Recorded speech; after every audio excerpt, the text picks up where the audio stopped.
La información es urgente, te lo adelantábamos. Irán vuelve a cerrar el estrecho de Hormuz. Irán implanta restricciones en el estrecho de Hormuz, alegando que Estados Unidos ha violado la confianza. Fíjate, te estamos mostrando el mapa ahora de lo que ocurre en el estrecho de Hormuz. Recordá, la semana pasada prácticamente no se veían barcos en este lugar. Sin embargo, hoy se ve mucho más movimiento del de la semana pasada. Pero en el día 50 de la guerra, otra vez las diferencias y la paz que parece no acercarse. Las fuerzas iraníes afirman que están reimponiendo restricciones al paso de barcos por el estrecho, alegando reiteradas violaciones de confianza por parte de Estados Unidos en el alto al fuego entre ambas partes. Contanos, Hernán. Según el portavoz del cuartel general central de Irán, el teniente coronel Solfagari, el control del estrecho de Hormuz ha vuelto a su estado anterior y esta vía estratégica se encuentra bajo una estricta gestión y control por parte de las Fuerzas Armadas de Irán, ¿no?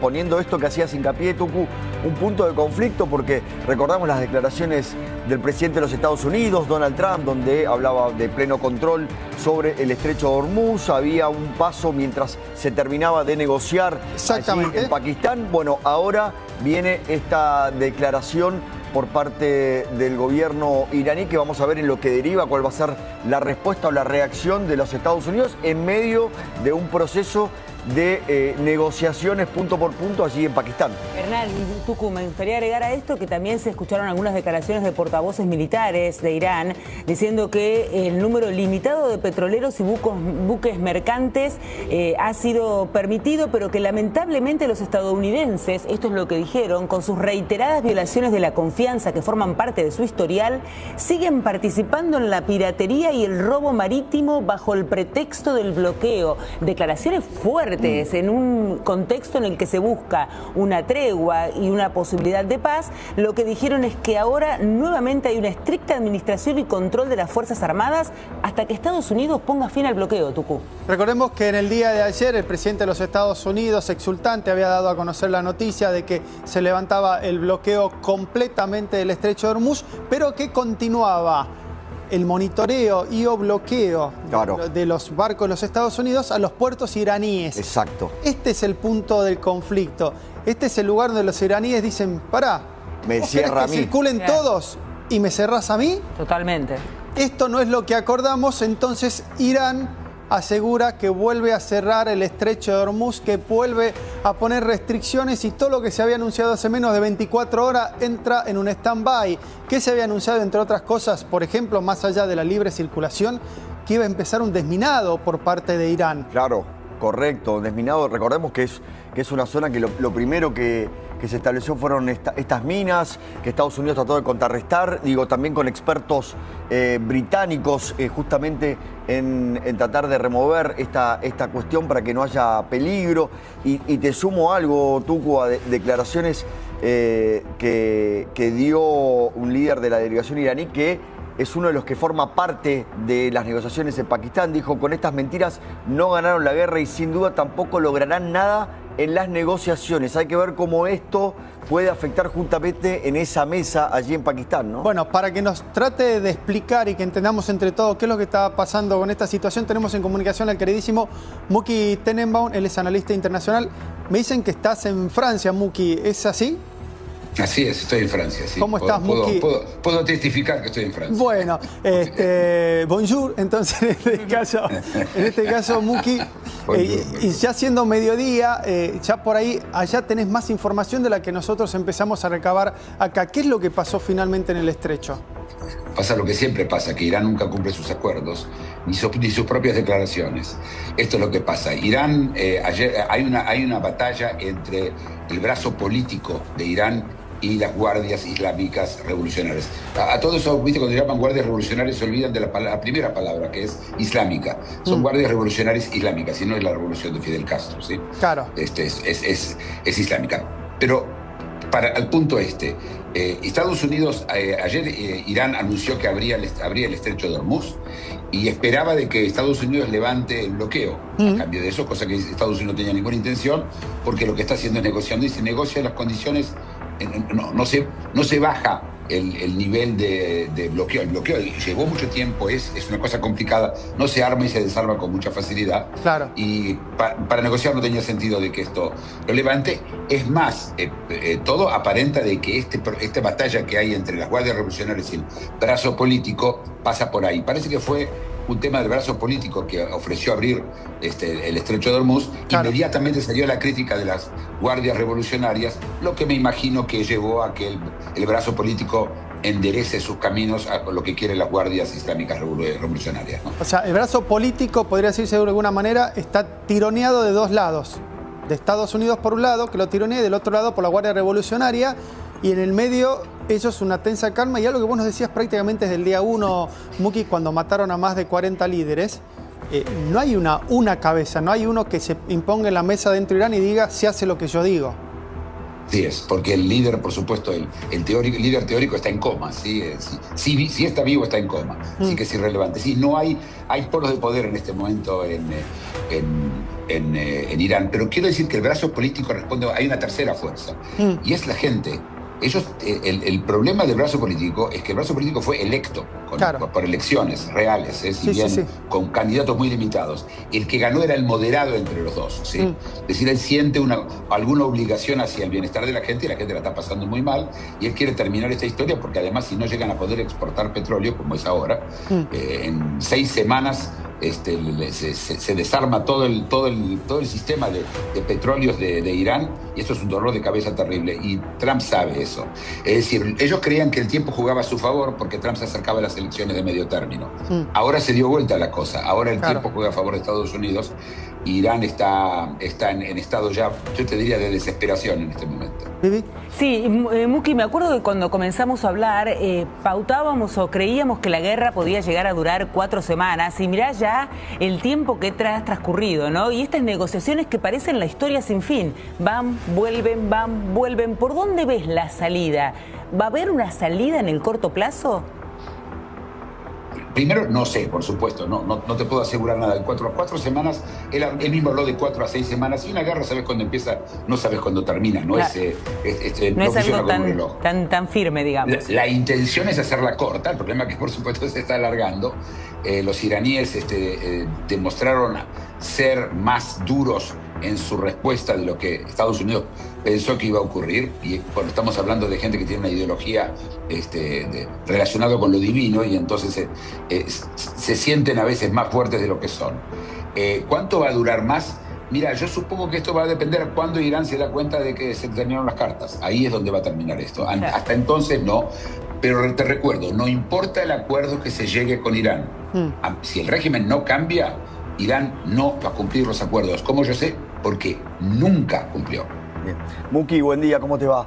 Quiero preguntarte y ir un pasito atrás en algo que mencionaste, que me parece muy interesante, ¿no? Esta división dentro del propio Irán, ¿no? Estas facciones, incluyendo también el pueblo. ¿Eso es un logro de Estados Unidos, algo que buscaba? Digo, porque la famosa frase divide y reinarás, digo, ¿se puede aplicar en esto y puede ser en el inmediato plazo un punto importante? Mira, no creo que haya sido la intención en su momento. Es ese resultado, y creo que están aprovechando el resultado recién ahora. Les llevó mucho tiempo. El bloqueo de los puertos tenía que haber sido al principio de la guerra, y con eso se terminaba toda la historia. Ese bloqueo se postergó por el tema del precio del petróleo. Cuando se dio cuenta que el tema del precio del petróleo, primero, no incide en la bolsa rompió todos los récords en Estados Unidos, apenas, y no es que el petróleo volvió a estar a 60, 70, sí bajó un poco el petróleo.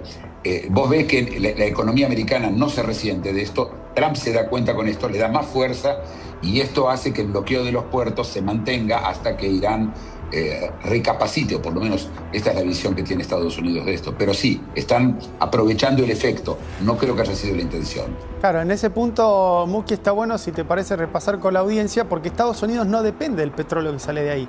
Es el resto del mundo el que depende, o grandes jugadores del mundo, como puede ser India o China, los que dependen del petróleo que sale de ahí, ¿no?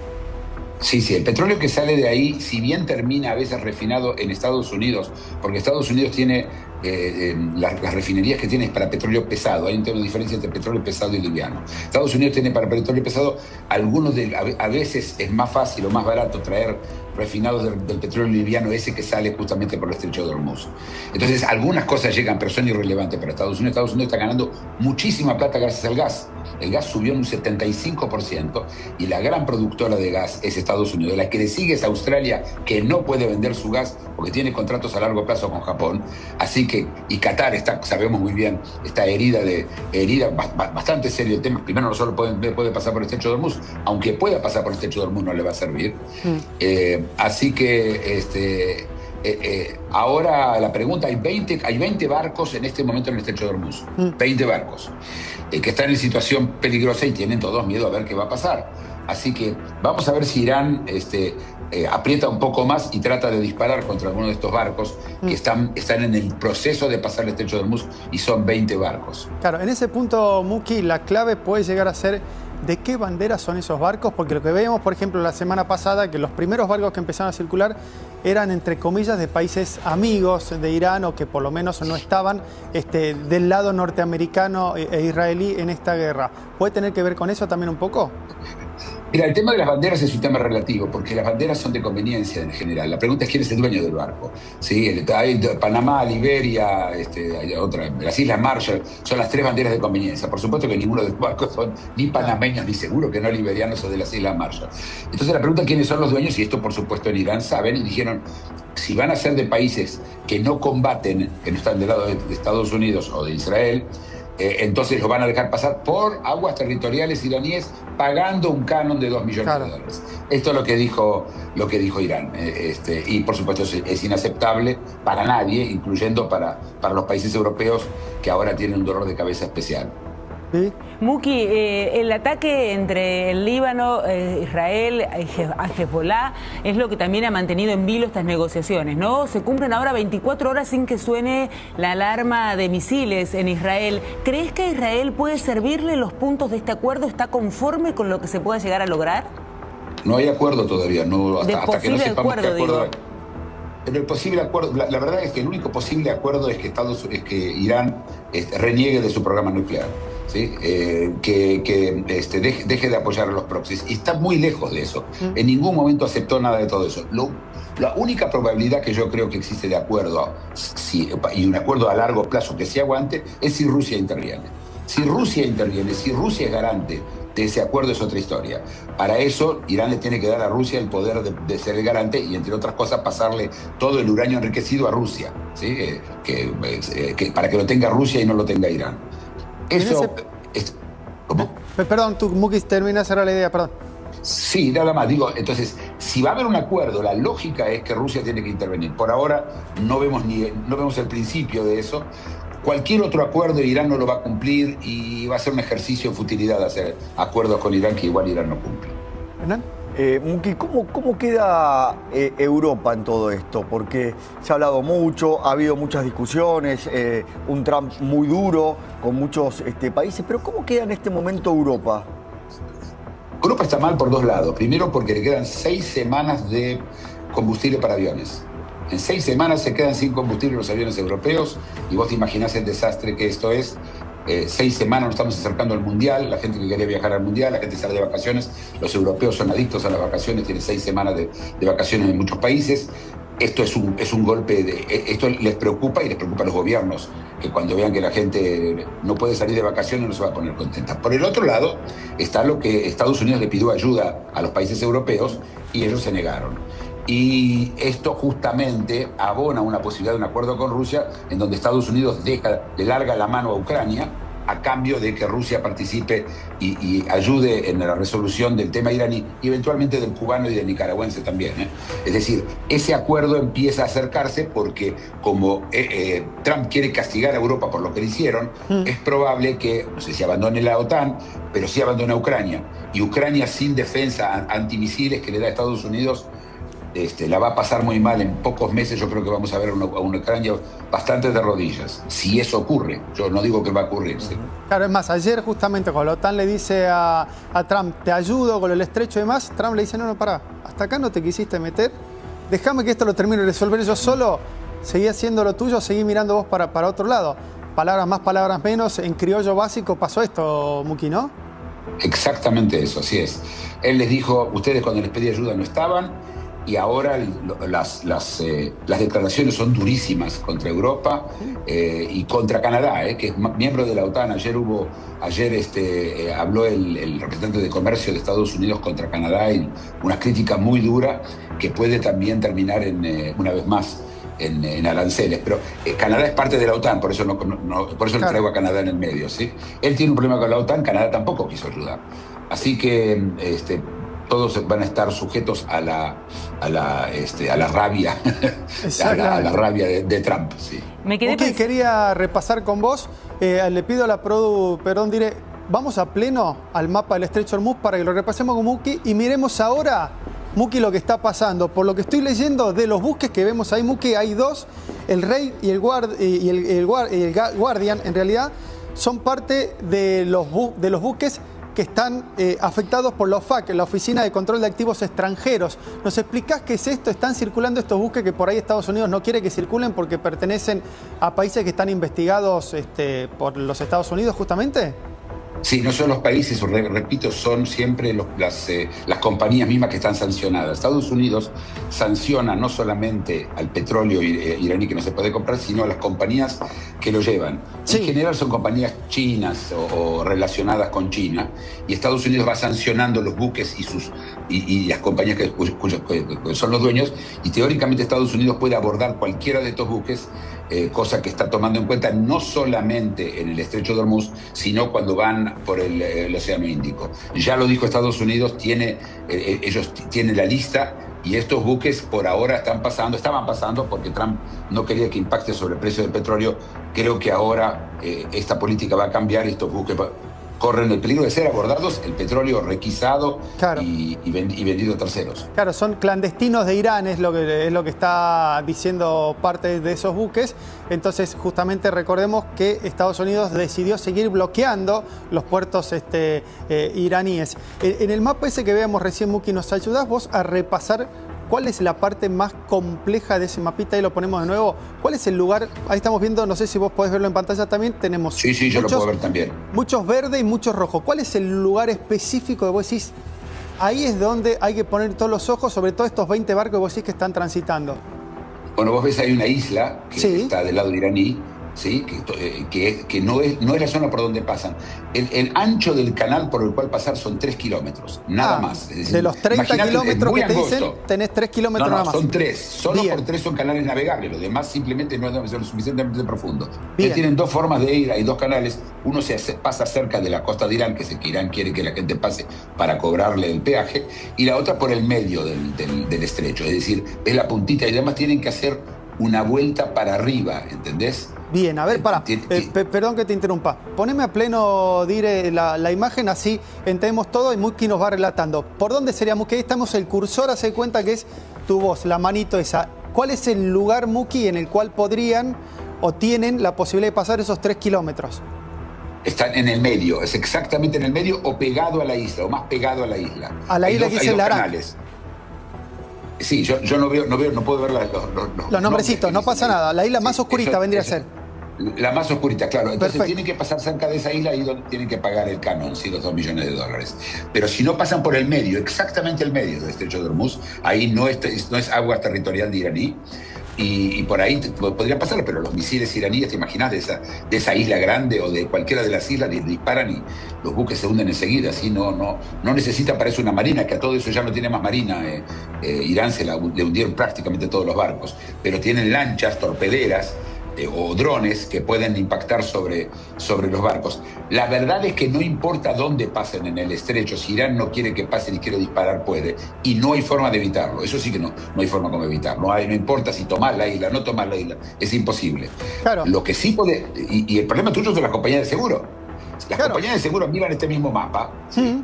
Y dicen, yo no voy a asegurar un barco que pasa por ahí en medio de un conflicto en donde aparte Irán, dejo pasar, no dejo pasar, dejo pasar, no dejo pasar, ¿viste? Dejo pasar esta bandera, pero la otra no. Claro. Las compañías de seguros simplemente te ponen un precio tan alto que no vale la pena, que el petróleo empieza a ser carísimo y no tiene ningún sentido. Claro, y en el medio de todo esto, Muki, que no lo mencionaste todavía, no comenzó todavía el desminado. Entonces... Es que el desminado es una buena pregunta. Yo no estoy seguro que hay minas, ¿okay? Bien, vos decís que solo fue amenaza. Escuché varios analistas que dicen, no es seguro que hay minas. Y si hay minas, hay dos tipos de minas. Sí. Están las minas que se hunden al fondo del agua y cuando pasa el barco... Si las rozas explotan. No tiene que rozar, simplemente magnéticamente. Ok. Porque no puede rozar, te imaginas que no puede rozar el final del ¿cómo se llama? Del barco. Suelo, sí. Del suelo marino, si no se queda el barco encallado. Pero es sensible a las ondas del motor del barco. ¿Okay? Las segundas son flotantes. Las ponen y flotan. Las de abajo saben dónde están, las de arriba nadie tiene idea. Porque una vez que vos la largaste, van por cualquier lado. Las chances que haya minas que sean muy importantes son chicas, pero otra vez, si las compañías de seguros creen que hay minas, hay minas. Claro, exactamente. No tiene importancia si explotan o no. Así que el tema del desminado es una muy buena pregunta. ¿Qué está desminando Irán? O si está poniéndolas en vez de desminar. Nosotros no podemos saber. Claro. Acordate que como no tienen marina, para ellos sería ideal poder desminar mientras se están poniendo minas. ¿Sí? Exacto. Sí. No sabés qué lleva ese barco, nadie los controla. Seguro. ¿Cómo haces? Claro. Entonces el desminado es una trampa. Por lo menos podría ser una trampa. ¿Vivi? Sí, me quedé pensando, Muki, lo que decías de la necesidad de que Rusia ingrese como garante para que haya un acuerdo de paz, que todo el uranio enriquecido de Irán vaya hacia Rusia. Y esta posibilidad de que Rusia lo haga también depende de que Estados Unidos deje de mirar a Ucrania o de qué depende. Si vos fueras Putin, sí, y te piden ayuda en Irán, ¿no pedís que Ucrania cambie? Está bien, pero... Tenés el dolor de cabeza. Vos sabés que los rusos pierden, escucha bien, por cada kilómetro cuadrado que ellos ganan, mueren 318 soldados. Claro. Por cada kilómetro cuadrado, 318 soldados. Tiene un problema terrible Rusia en ese sentido, porque Ucrania cada vez es mejor. Ya tiene drones que son semiautónomos con inteligencia artificial, que le están causando un dolor de cabeza. Les bombardean las refinerías a los rusos, que no están en el frente, que están en Rusia misma, con drones. Así que ellos, Ucrania es un dolor de cabeza, se está desangrando económicamente, y la lógica es que él pida algo a cambio. La pregunta es si esto está ocurriendo y cómo está ocurriendo. Pero si yo soy Putin, seguro que exijo Ucrania a cambio de Irán. Claro.